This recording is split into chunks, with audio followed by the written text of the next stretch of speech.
Welcome back to the Icario podcast, where today we're touching on the topic of creating content consistently and all the fears behind it. Yes. So this is another thing that we've gotten a lot of questions about, and people have told us this is one of the things they struggle with. How do I create content consistently? And yeah, I feel quite qualified to talk about this as someone who's created like so many thousands of pieces of content that I've completely lost track. Right. As an example, we recently launched a new business essentially by doing content first. Yeah. So what we did is we started the Quit by Healing brand channel. And we started that by doing shorts on TikTok, experimentally, really, to test the niche. And what we did is, like, in the first month, I think I published like 50 shorts. Yeah. So it was 2 a day for a while and then 1 a day. And ever since we started, we have always published, like now we're doing six per week. So it's pretty much daily, right? And there are some exceptions. So sometimes it's 7 or more per week. Yeah. But it's never less. It's never less than 6 per week. And at the same time, we are publishing at least one longer video on YouTube, but it's usually 2 per week, and so on and so forth. So basically, and it worked. So we got something like 100,000 followers in 2 months, I think, on TikTok. That's now almost 200,000, and we have a YouTube channel that's growing fairly fast. So all this content creation is translating into the desired result, basically. We also have a community with like 3,500 members now. And it all started with, and it's all only possible, like the fuel for this is consistently publishing content, basically. All of this is downstream of that. Exactly, right? Yeah. Now, why don't people do this, right? Why do people struggle with consistent content creation? And I think that the very first thing that needs to be addressed is basically fear. And I just say this from experience. Like, I've worked with a lot of content creators, a lot of business owners that do content creation as something, as part of their work, as well as people who are content creators. Like, that's their job, or that's what they're trying to become, right? And the issue is always fear. The main issue, the main obstacle is always fear, even among content creators who are already doing it successfully. So you might be seeing someone, I don't know, on YouTube or something, and they get like thousands of views, tens of thousands of views, hundreds of thousands of views when they post, and they're still terrified of posting. Wow. Okay. So that's the first thing to address. Your mind might come up with a bunch of reasons of why you're not, or why you can't, or why you shouldn't publish, let's say daily, right? Right. But really, the reason is you're afraid. And it's usually perfectionism. Perfectionism is a big one, where you're like, well, but what would people think? It's not good enough, etc. And I think that's an important thing to overcome. So in practical terms, the solution to this is to publish daily. Start by publishing daily. So the rule that I have for this, again, if someone comes to me with this problem, what do I recommend them to do is here. You start by publishing daily. So every single day you publish a content piece. And you do this first of all, for at least 30 days. And you keep doing it until you no longer feel the strong resistance to publishing.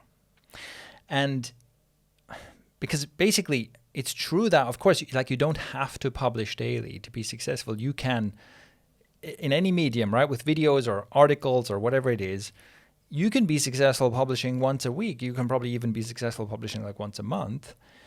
But if you're publishing less frequently because you're making high quality content and it takes that much time, that's fine. But if it's because you're making excuses, that's not fine. Right. So for me, the rule is you're allowed to publish less often than daily if you know that you can publish daily and you've proven it to yourself adequately. Right. Right. You have that track record. Exactly. And this really, really helps. Getting into the routine of publishing daily really helps. So it helps with overcoming the fear, and it helps with skill building as well. Yeah. You get better much faster by publishing daily than by publishing once a month. And you certainly get faster. And so it's one of those things where you make it harder for yourself by making compromises that seem to make it easier. If you go, well, what if I do every other day? What if I do 3 a week? 2, whatever. You try to like negotiate it down. You're making it harder for yourself. Because if you do 3 a week, you're now giving yourself an extra day to worry about stuff, an extra day to procrastinate, an extra day to put it off and be anxious about it, right? Yeah. It's actually much easier to tighten the screws and go every day, every day, every day, every day. What I've done also with people I've worked with directly is like, you publish one thing a day and you have 2 hours to do it. Yeah. So you have to do it in 2 hours and then other work happens, right? Yeah, because other work needs to happen. Absolutely. Exactly. So, and again, like that is actually, you're doing yourself a favor by creating this very clear constraint and leaving no room, like you just have no room to worry about it. All the neurotic stuff you do to talk yourself out of publishing, it doesn't fit into 2 hours, right? Right. So you just have to get on with it. And that's really, really helpful. Man, in addition to, just to add to your fear point, right? Short form content, like the way you did it on TikTok, that was something that you were completely against for the longest time, right?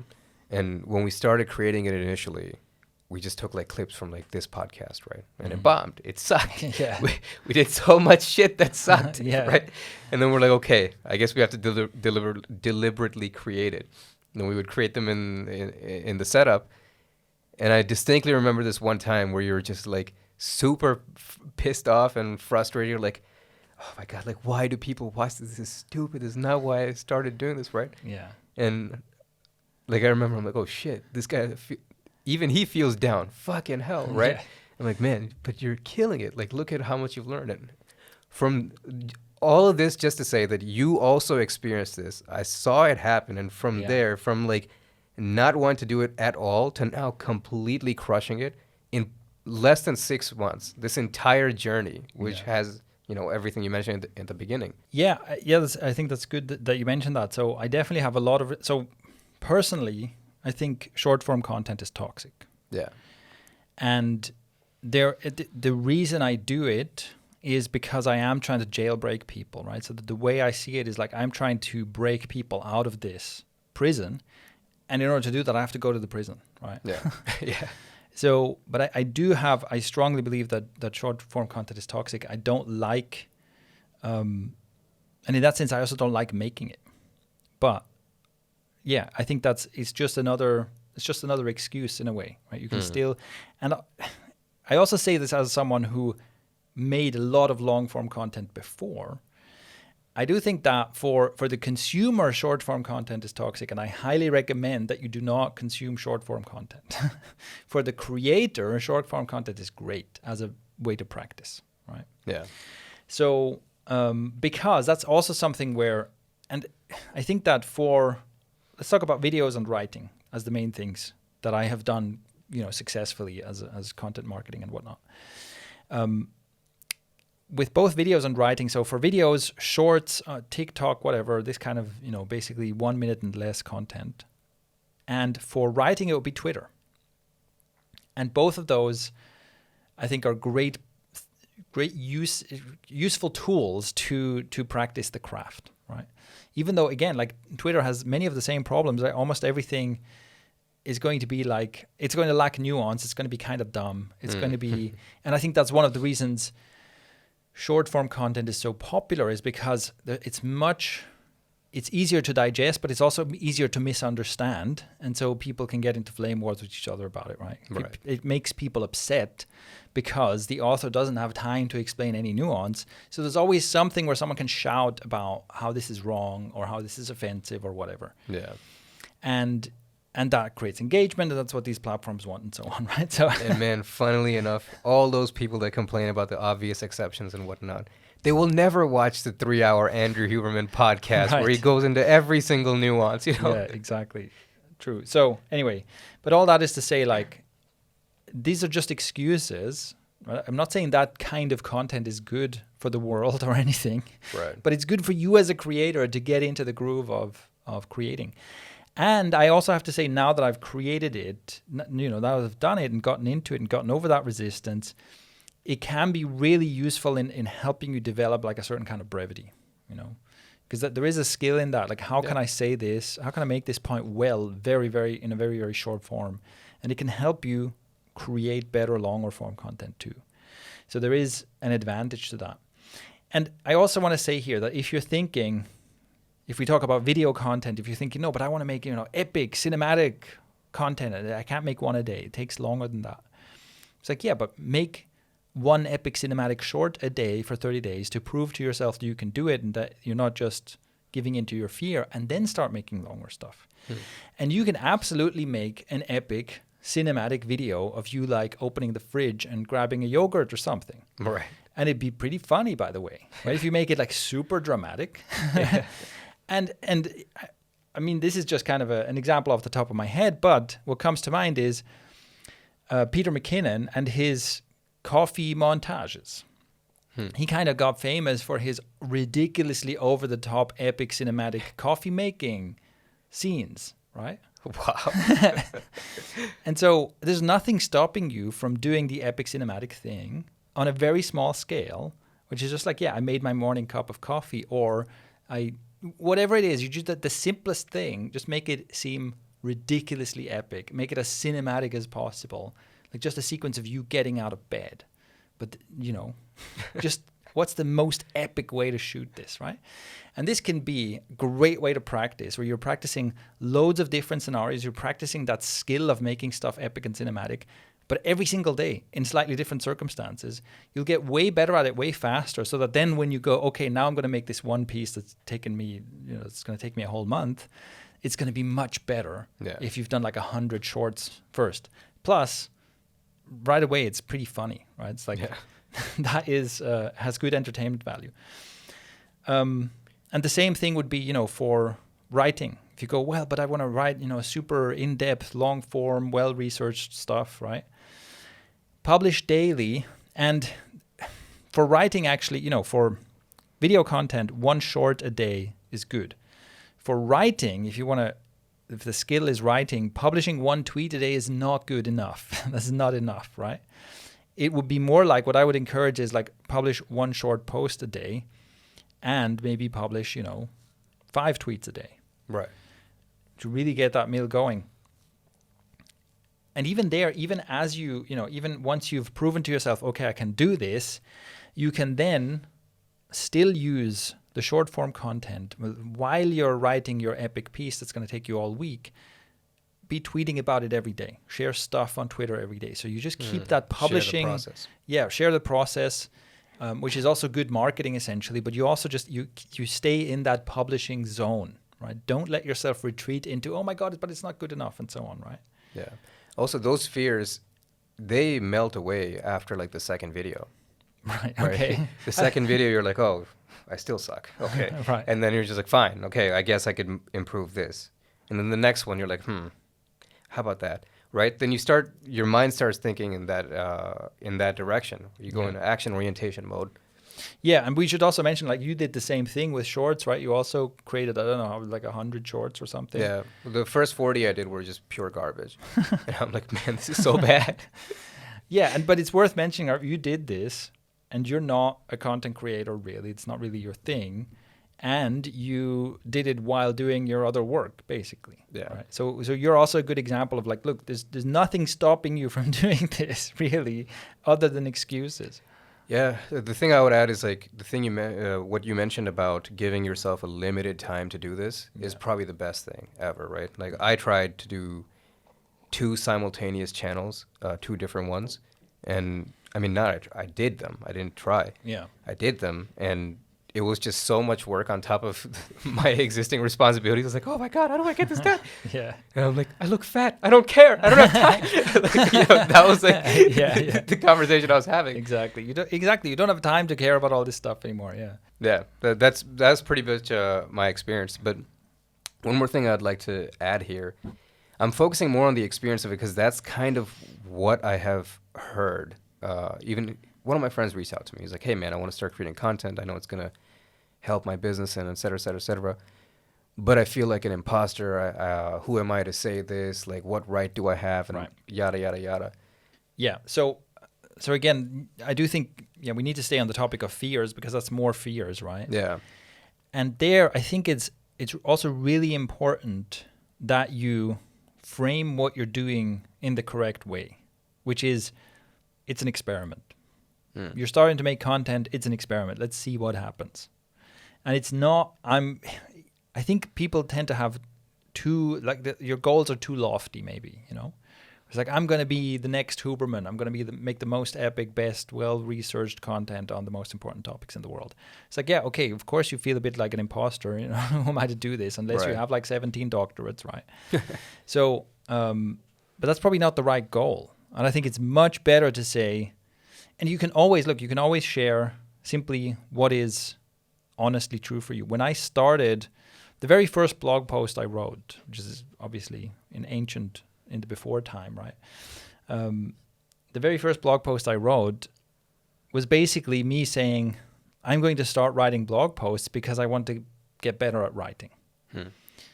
And basically, I'm just going to share stuff that I think is interesting. I'm going to write about stuff that is interesting to me as a way to practice writing. And it wasn't, come to my blog, I'm going to solve all your problems, right? Right. And so it's much easier to just say, and you can basically just always come from a place of honesty instead of a place of projecting, because really what you're talking about is this kind of fear is like you're projecting some kind of an expectation. You think, I have to show up as this infallible expert who makes only perfect content and says only the truest things that can never be criticized by anyone. To which I have a counter, which is, this is the internet. It doesn't matter what you say, people are going to get pissed off. Right? Anyways, yeah. People are always going to, no matter what you say, people are going to criticize you. This is, I literally have this where I talk about stuff. I sometimes reference studies. And in the beginning, I used to put like the references on screen of which study I'm talking about. People would literally type comments like, what's your source? This is bro science. It's like, so in a 30-second video where the thing is on screen, the source is on screen, your criticism is source. So it's like, you can't please these people. Don't try to please these people. And I basically stopped doing it. I'm like, who cares? I'm not going to do the extra work of citing my sources. You don't care anyway, right? So anyway, all this is to say, like, if you try to avoid criticism, forget about it. If you project yourself into this role of I have to be the infallible expert, that's not going to be helpful, right? Yeah. And like, don't try to. It's almost like you're creating this role that you're then, oh my God, I can't fill this role. No, just be yourself. Just be you, talking about stuff that you find interesting. And if you have this fear, like, look at content creators. There's so many content creators who are just people talking about stuff they're interested in. And also, by the way, so many content creators who are seen as experts are literally just people talking whatever comes to their mind, right? And by the way, what we're doing right here is basically the same. I don't have a degree in content creation. I don't have any kind of certificate. I'm just a guy who's made a lot of content. Here are some of my ideas about how to make content. Hope it helps. That's it, right? Yeah. I'm not trying to pretend to be someone else here. I'm not trying to pretend like I'm more qualified than I am, We need like source experience. Yeah, basically. Anyway, so I think that's one of the important reframes is simply like don't put yourself in a position where you're pretending to be someone you're not or pretending to know something you don't. Okay? Right. And adding all this unnecessary expectation and pressure on yourself. Yeah. Right. And by the way, if someone has told you that you should fake it until you make it, unsubscribe, delete, unfollow. That is nonsense. Don't fake it till you make it. You're going to be the best imposter? Yeah, great point. And also, man, like the thing that people bond on the most are the rough edges, the human elements of it, right? Yeah. If we were just perfect all the time, we would be unrelatable. Exactly. It's totally unrelatable. So lean into the realness of it. And I mean, for me, that's also definitely true. The writers, the creators I like the most are the ones who who are saying something worthwhile, but who also manage to bring their personality, their humanity into it. That's what makes it engaging, right? Right. So this is some stuff about the fear. And again, like the suggestion of publish once a day for at least 30 days is like brute forcing it. Yeah. Get over the fear, get it behind you. Everything that you're saying to yourself in your mind right now about why you can't do that, that's bullshit. Just do it. And let's talk after 30 content pieces in 30 days. Next, there is more to say about this. How do you do it consistently? The next thing is follow a recipe. So come up with some simple structure of how you're going to create your content and then just repeat that structure and do it at least 10 times before you think about changing the recipe. So for example, for TikTok shorts or TikToks and shorts and whatnot, the recipe I used in the beginning for basically every video is you have a hook, then you make 1 to 5 points, and then you have a call to action. And it's always that. So there's always a theme. There's an idea I'm trying to get across in the video. And the first thing is, how do I create a hook for that? Like, what is the most attention grabbing / stupidest thing I can say about this that will make people pay attention? And I'm saying stupid here because often you have to be a bit unserious about it, right? You have to be unserious about it and just be like, is there a dumb statement I can make that will make people stop scrolling? And generally what I found with short content, like the dumber the better, right? In terms of performance. So say something really outrageously dumb Right. first, then make 1 to 5 points. And often it's a points list, so that the 3 things you need to know about X, or the 5 things that happen when you do Y, or whatever. Yeah. Or it can just be one thing, right? Here's the one thing. Do this one exercise, try this one thing. Did you know this one thing? But again, you have a hook that gets the attention, then you present your list of ideas, even if it's just one idea, and then you have a call to action. The call to action in my first 100 shorts was always the same thing. It's like, basically, to solve this problem, follow me and click the link in my bio to join the community. Right. And you just keep doing that. So you're not reinventing the wheel every time. You're not like blank slating every time. Oh my God, I have to create a whole new thing from scratch. No, you have an idea and you go, okay, hook, 1 to 5 points, call to action, next. And it's the same for writing as well. Always the same. Like you have a headline, you have an intro, you make your 3 to 5 points, you have your conclusion. Follow the recipe every single time. Now, this is just a recipe that I've used over and over again. But obviously, there's also other recipes, there's other structures you can follow. Right. The point is, pick one, do it at least 10 times. Right. And this could be applied to any content. It doesn't have to be just shorts, right? Totally, yeah. It's like a lot of the people that I have worked with, they have to create some form of content for their business, right? And one of the things that I have seen, now that you said this, I literally just realized, like, oh, they didn't have some kind of template or like 3 to 5 assorted templates of how to make their content, right? It was every time start from scratch. How should this script look like? What should I do? And that could just speed up the process so much more. Totally, yeah. It makes a huge difference. So, yeah, that's follow a recipe. Next up, batch your work. Work in batches as much as possible. So for video work, it's quite obvious because you have a multi-stage process. So you have script writing, or you have ideation, then you have script writing, then you have recording, then you have editing, and then you have publishing. And if you do one video at a time, it's a huge time waster because it's like you write your one script, then you set up your camera and whatnot, then you record that one thing, then you transfer the files, then you edit it, then you transfer the file back, and then you publish and so on. Right? It's so many steps. So the first thing is cut out as many of those steps as possible. So when you start making content, video content, just use your phone, right? Just record yourself on your phone. Personally, I'm not a huge, like these, you can record and kind of edit on the fly on these apps. I'm not a huge fan of that, but to be honest, to start, that's what I'd use, right? So you're not even externally editing anything, which means that you write the script, then you record on the fly, and it's basically more or less ready to publish. But there's still multiple steps, right? There's still multiple steps. And you want to batch that. So you want to batch your ideation. You come up with ideas. And there as well, by the way, you can follow some recipe. So you can go, okay, what are other accounts in my niche? What is their most popular content? And you make notes. What can I say about these same topics?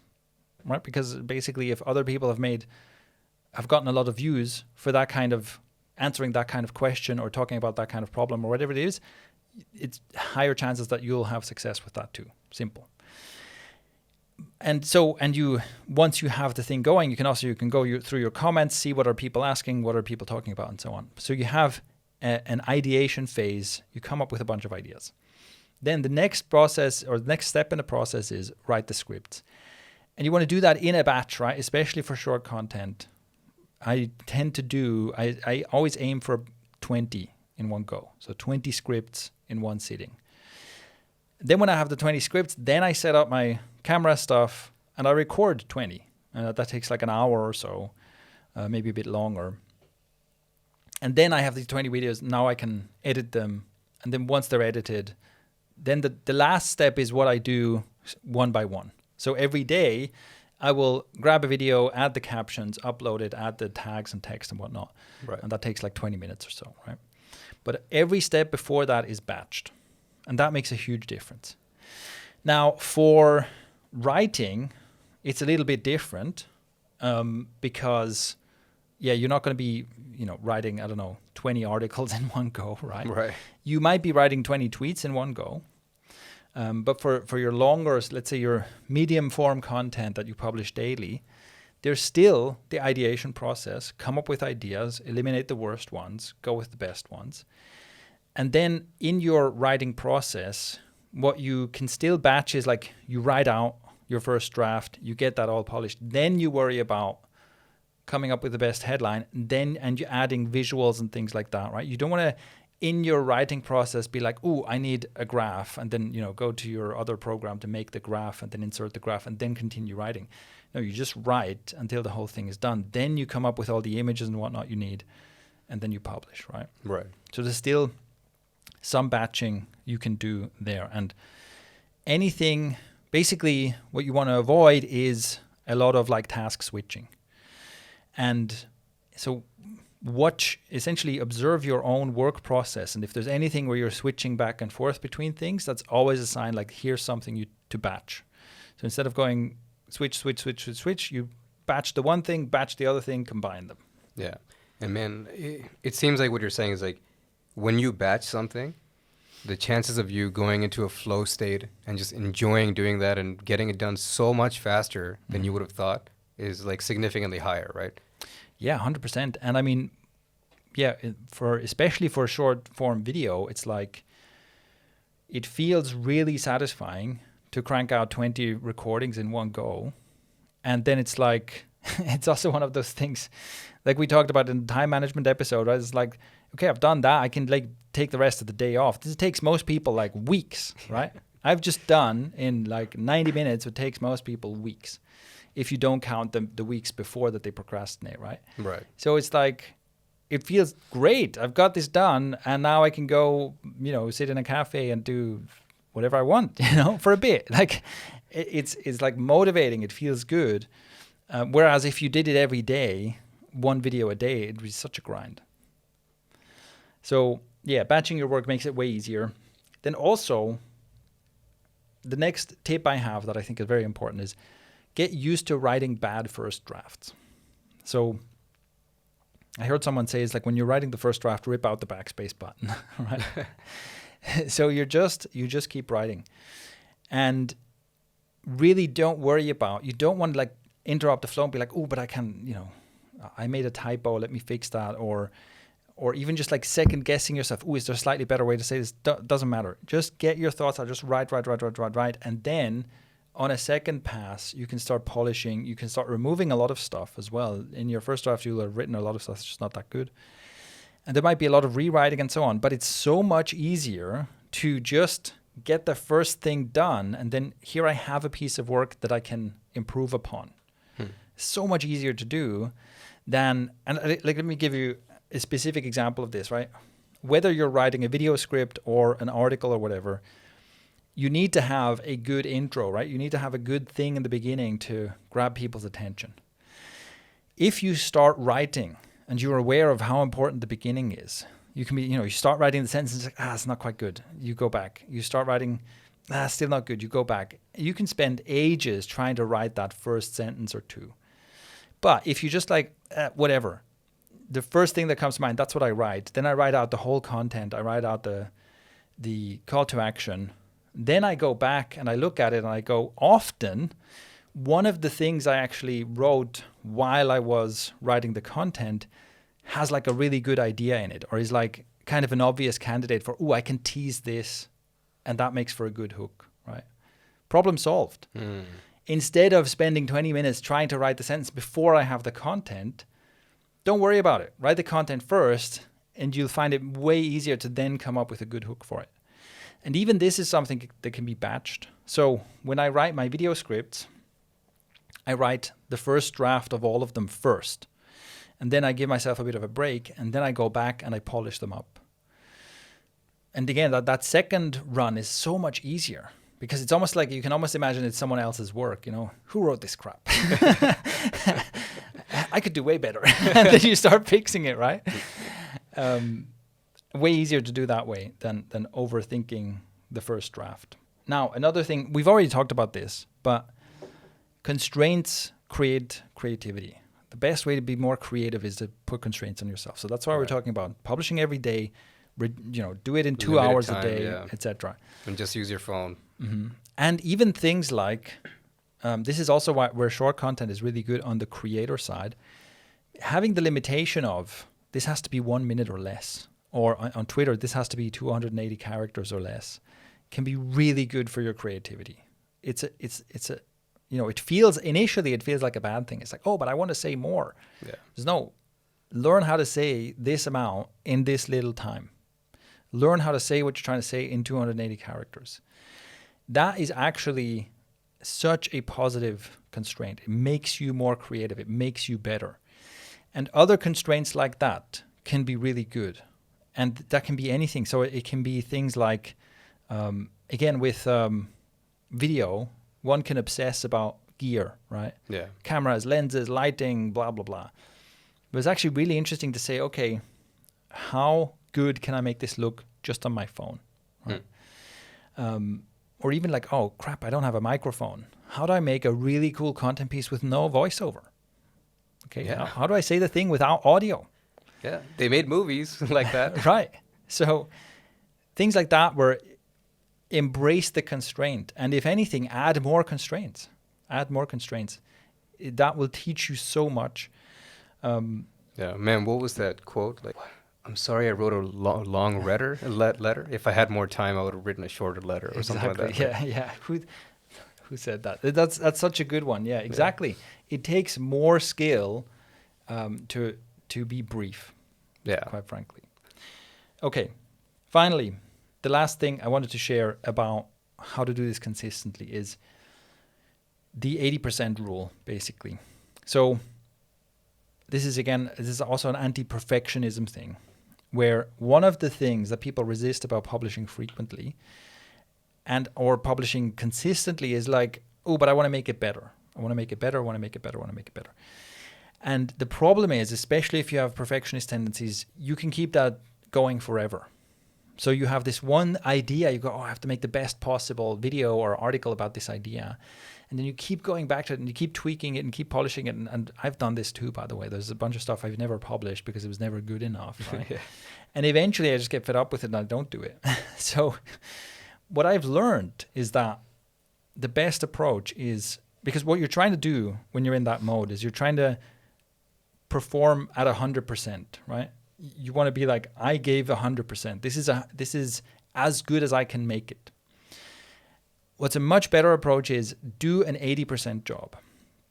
So create something that's 80% as good as you can make it, because this is the flip side of the Pareto principle, right?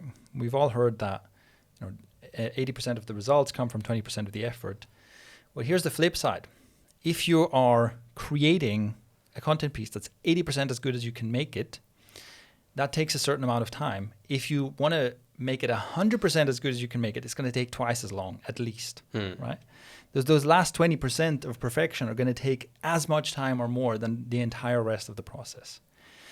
which means that if you try to do that, you are getting way less practice, which means that you're getting better slowly.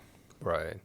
So, and this is the kind of paradoxical, at first seemingly paradoxical thing.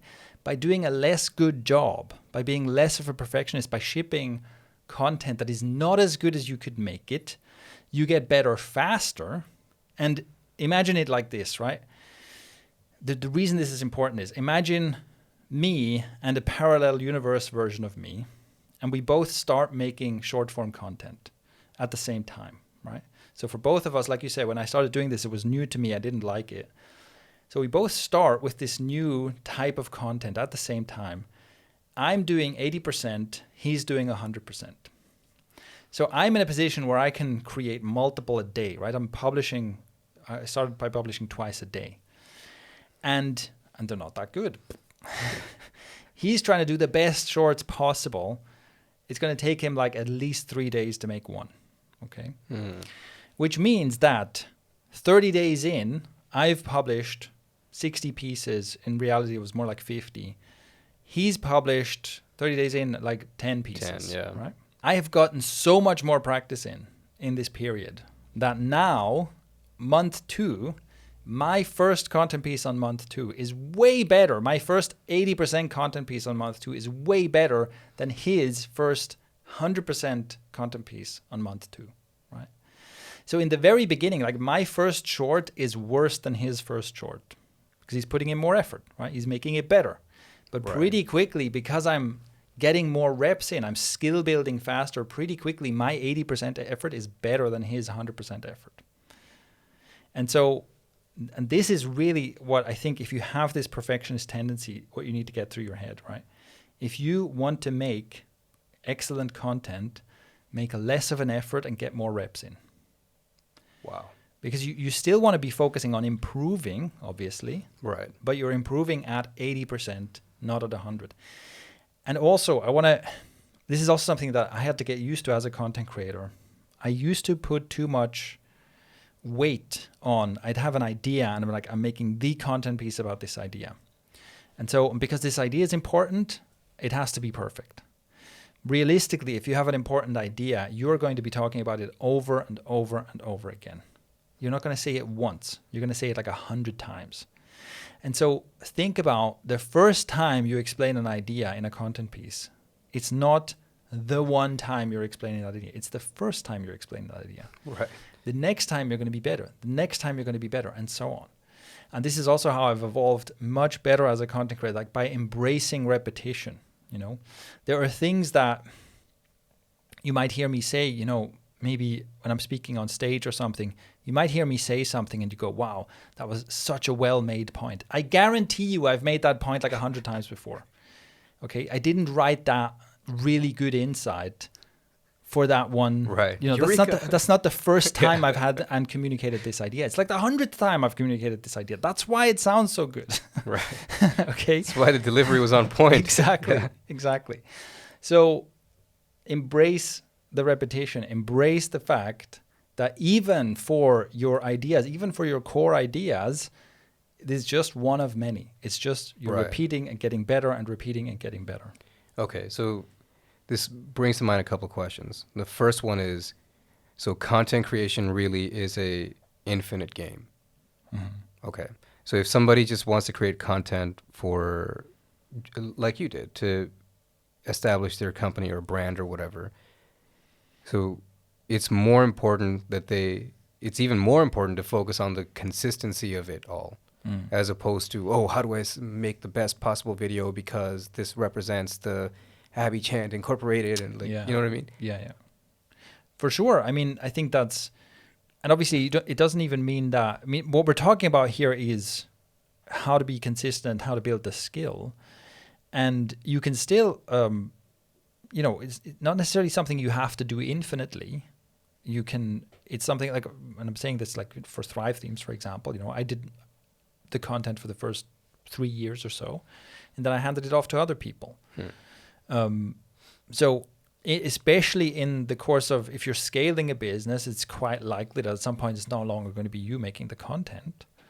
But all of the discovery, all of the learning that you get out of making the content and establishing the system and establishing like this is the kind of content we make for this brand or whatever, that is all going to happen much more efficiently if you follow the process we've laid out here. Okay. And that's why you're focusing on the skill, right? Yeah. What would you say to somebody who's super focused on the outcome that the content creation would create? Well, look, the skill is what creates the outcome, right? Because the skill gap Boom. is the biggest thing. So, and that's true in all areas of human endeavors, essentially, Anything, right? yeah. The difference between someone who is decent at it and someone who's great at it is massive. It is a chasm of difference between those two. So if you want to get that outcome, get really good at doing the thing. If you want to get really good at doing the thing, get your reps in. Okay. That's amazing. You can probably tell that this is not the first time I've argued this point. Yeah. Good point. Yeah. Yeah. All right. Okay. So look at it from a consistency point of view and a skill improvement point of view. Yeah. And before, you add Shane, create at least 30 videos in a month, right? Yeah. Yeah. Or 30 content pieces in a month. It can also be 30 articles in a month. So, and I've done both, by the way. So I've done this with written content and with video content, and I'm sure it would also be true for other, whatever visual media, whatever Instagram posts or whatever. This is just not my world. Yeah. But I would approach it the same way, right? If I want to get better at whatever this thing is, I'm going to crank up the repetitions. I'm going to give myself more repetitions more quickly. Yeah. Do more of it. Of Yeah. course. Okay. And also I'm emphasizing all this because of course there's other stuff you can do and you can learn about, you can learn a lot in books and courses and whatnot, for example, about how to make better written content, how to make better video content and so on. And that has its value. But it only matters once you've overcome that resistance. Because if you're sitting here scared to publish an article and you're reading like on writing well or whatever, then what's the point? What's the point? This stuff only matters once you're in that groove of making and publishing stuff. Yeah. The thing you're saying is like, usually the type of advice that really does well is, it's like optimization level. Yeah. How to create a better video, how to create a better this, that, the other, right? Mm-hmm. But the main problem of doing it every day and consistently, like that's who they're technically targeting or talking to, but Yeah. that's not the people who pick up that advice. Yeah, and don't use learning as a form of procrastinating on doing, right? Yeah. So do first. Learn by doing. Yeah, exactly. Do first, then worry about learning. Yeah, for sure.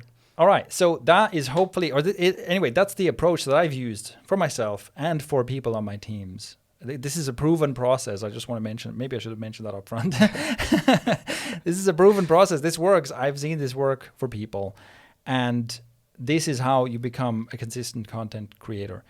Now, obviously, if there's other questions about this, anything left unclear, let us know. You can leave a comment on the YouTube version of this video. Also, if you want to get more stuff done and waste less of your time, whether it's for content creation or anything else, go to focusandaction.com/F90. We teach the best way to be more productive in the shortest amount of time possible right there for free. So that's focusandaction, all one word, focusandaction.com/F90. Go sign up, start working like that. You'll blow your mind with how much you can get done.